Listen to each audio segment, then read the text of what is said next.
Hello, good afternoon. So, eto na yung mga bonggabilya. Malago na, marami ng bulaklak. Ayun pa yung isa. Ganyan. So, ito yun na yung damo na tuyo. So, ayan. Ito, okay pa. So, ayan na yung natapos. Yan ang ginagawa niya yung nasa gitna.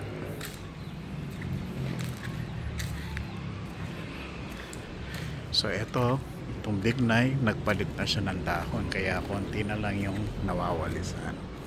So ayan ang mga mangga. So ito, binago ko na lang para hindi na mahukay sana. Ayan yung frog grass.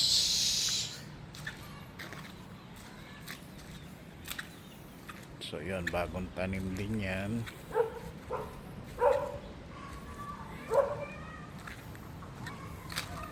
So ayan, may bulaklak na yung mga bonggabilya.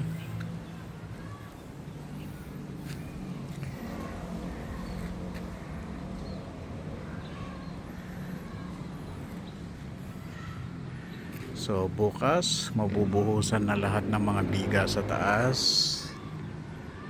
Ang outdoor kitchen. So, ayan, buhay na yung halaman. Ito yung hiningi ko kay Uncle. Ayan, tinanim ko na yung iba dyan. Ito yung sampalok. Ibobonsai natin yan.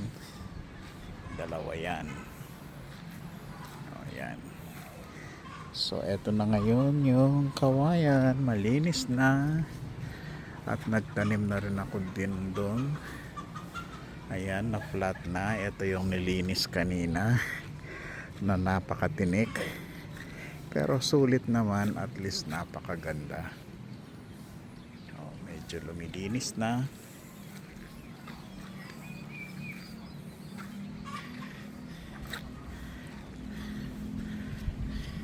So, ito yung mga bato, tinabi na lang. So, ayan.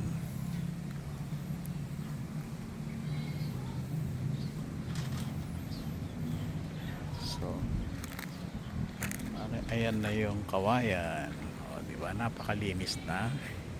Preskong presko dyan. Napakalamig yung lugar na yan. So, maririnig mo yung lawis-wis ng kawayan. So, yan ang ating outdoor kitchen. At meron pa siyang attic para merong extra storage. Ayan. Ganda na ng kawayan. Oh.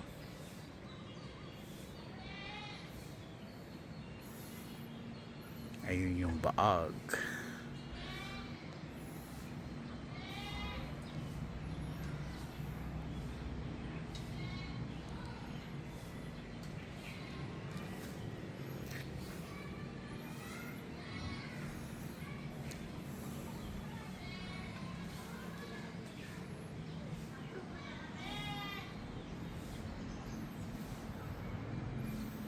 Ayan. Super linis na.